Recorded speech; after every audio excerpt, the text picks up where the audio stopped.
We are live, my guy. Welcome to another show, guys. NBA Talk with Jay Money and the Shark, man. It's my guy, Shark in Sports, the man, the myth, the legend. What's up, Shark? Everything good with you, my guy? Absolutely. High noon hoops, Monday morning, turn Monday afternoon. However, still 11 a.m. in Texas. Not Chicago, I might add. Texas. And it's a beautiful My Favorite Monday. It's like in your mind because I know people don't love Monday. It's the beginning of a work week. It's a long week ahead. We're here for you to give you some positive vibes and some positive picks and money in your wallet. Jay Money, 2 games today. I think we're getting deep into the playoffs, and it's exciting for me to watch because as much as we love NBA basketball in the regular season, consistency to the inconsistency, now you get the top teams, you get a good product, you get peak environments, and really, hopefully, rivalries developing to make this a yearly thing going forward. How are you feeling today, Jack? I'm feeling good, man. Good night. Last night, chilled out. You know what I'm saying? Watched some movies, whatever, just chilled out. Well, it wasn't a good day yesterday. Obviously, it was a terrible day for me yesterday, but won't harp on that too much. But yeah, lost with the channel yesterday. Did suggest Hawks though, but still wasn't official. Wasn't official with the Mavs. They took the loss. My God, I did like the position. Obviously, it was a public dog. Sometimes you can't really get into head of that. I mean, it was the right side. They lost. No matter public sharps or whatever, they lost. They didn't get the job done. So more games today though. We live to fight another day, my guy. 2 games today. I must say, we got the game 2 here of this Bucks versus Nets, my guy. We know that James Harden only played 43 seconds in the first game over there. Be interested to see what happened here, Shark. And I'll be first off, bro. I have to say that the Bucks were game planning for James Harden to be playing that game. Obviously, I mean, obviously, we'll throw a whole wrench everything when you start PJ Tucker in that game. And I don't think a lot of people's looking at this game this way. PJ Tucker was specifically starting to guard James Harden. Simply put, I mean, when you have a game plan pretty much all week, or you know what I'm saying, you're game planning for this game all week, and then Harden goes out first minute, throws everything off. That's why you see them boys and the Bucks got away doing what they do best. And it's getting to the paint. And so it's almost like, I know I kind of joked about it on the last shows, like, did the Bucks have some talk at halftime, like, hey, look, we know everybody's hopping on Bucks second half, that we just want to lay down here. But literally, they got away from what they were doing to keep the game close in the first half, get into the paint at will, could do what they want. And another thing, Shark, is a huge anomaly here, an outlier. The Bucks shot 6 for 30 from 3. And then the Nets shoot, they made 15 threes. So that's 27 points difference right there on an 8-point win for the Nets. What you think? We talked about a Bucks game before when they didn't shoot so well. Yeah. What you think? I mean, I've been saying it all year. I'll say it again. You could probably tell me what I'm about to say. Steph Curry changed the game better and worse. And, of course, the Bucks have been very consistent all year, top 5 in the league. Same with Brooklyn. They're right on the same average. I believe Brooklyn is 5th in the league in field goal percentage from 3-point, and Milwaukee is 4th. Right around 14 per game in terms of the actual quantity. So, of course, they're 8 less than their average. That is 24 points left on the court. And Brooklyn was right on their average. They had 15 threes. They averaged 14.4 per game. So that is a massive gap. And when you do look at that, I think it is a very good buy factor because they are so reliant on it in a sustainable manner game to game. I went through all the lines in this campaign going back to the regular season. I found it to be a little bit interesting. Milwaukee actually laid 4 points going back to, I believe, January in a 125-123 victory for the Nets. And then, of course, Milwaukee covered both home games in a back-to-back sequence on a -2.5 by a hook, 117-114, and a little bit more comfortable in the second one, I believe, -3.5 there.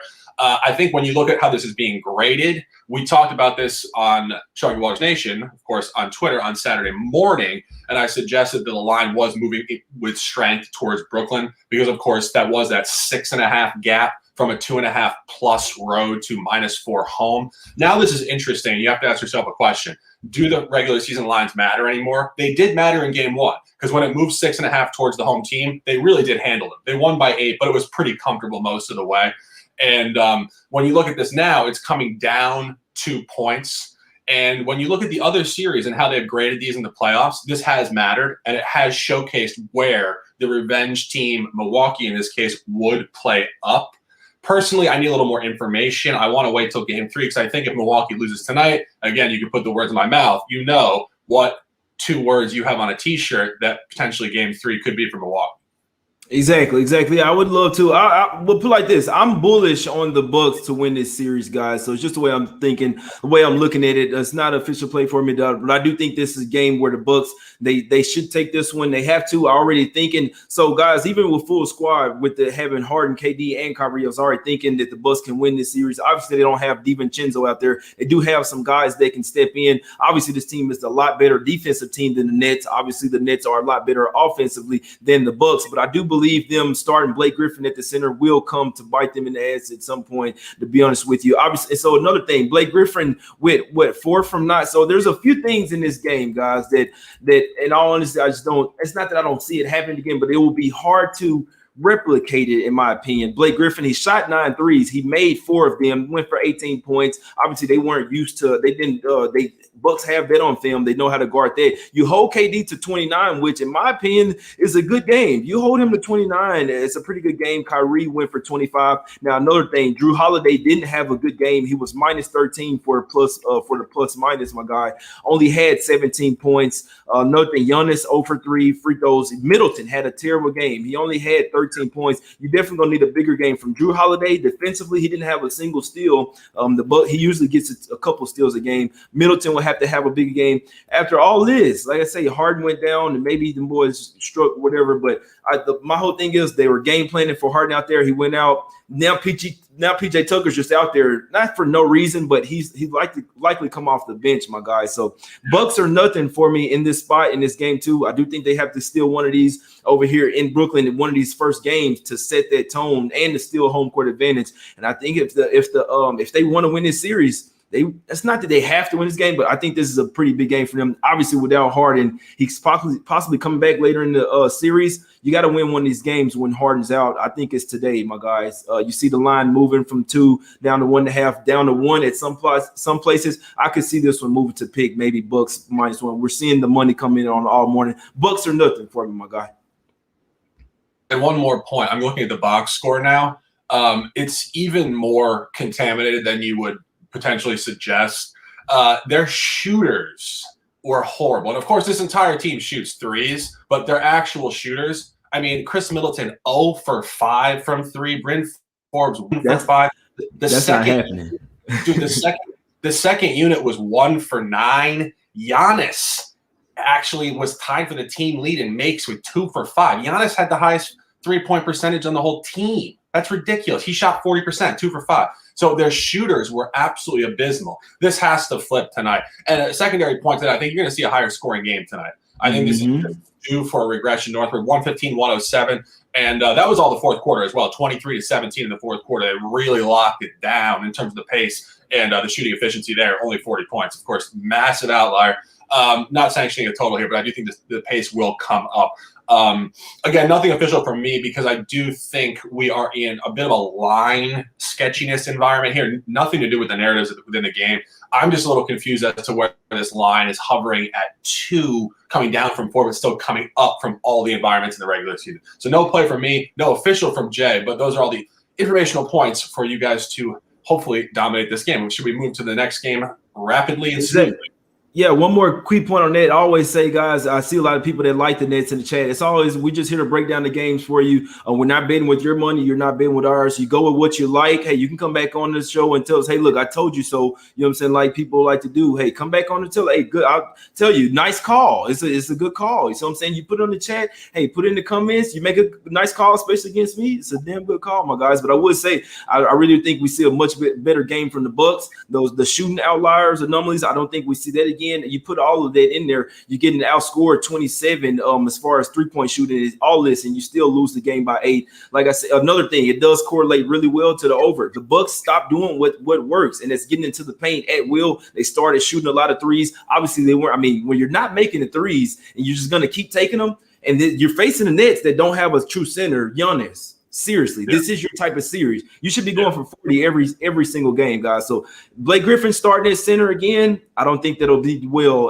in my opinion. Mike James, guys like him coming off the bench, he's not a bad player, but I mean, come on now, what are we doing here? I think the Bucks take this one, my guys. And just last point, that over definitely should hit. Is coming, the line's coming down from the last game, but you will see a lot more Bucks easy, not necessarily easy points, but points in the paint from the Bucks, my guy. Yeah, and one more final point, if we will.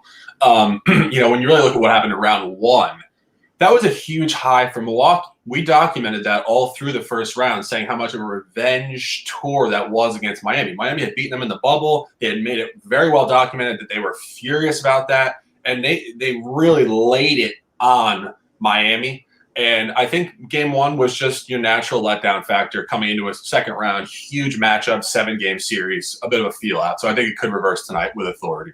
Exactly. Bounce back spot today. My mom is in the chat. Mom's cooking, my guy. Heavy lean to Bucks for me, guys. If you guys watched the videos this weekend, you already know I told you I like the Bucks on Monday, my guys. But let's get to the next game up, my guy. Play of the day. We got the Nuggets versus the Suns here. Line opened up originally opened up at 5.5. It was down to 4, back up to 4.5, 5 now across the board. Pretty much total sitting at 221.5, my guy. I think this the sun isn't out right now. It's actually raining pretty hard. Usually when the sun isn't out, we come on here doing the show. The sun's usually cash. What we doing? Is the sun out where you at, my guy? It is, and not coincidentally. Suddenly not so casual. My favorite Monday, June 7, 2021, the nightcap in a 2-game slate. Phoenix Suns Arena, not the U.S. Airways Center, not Talking Stick Arena, Phoenix Suns Arena. It's rare in this contemporary campaign that you see a team call it by their home team name. I like it a lot, and I like the home team in the home locker room tonight.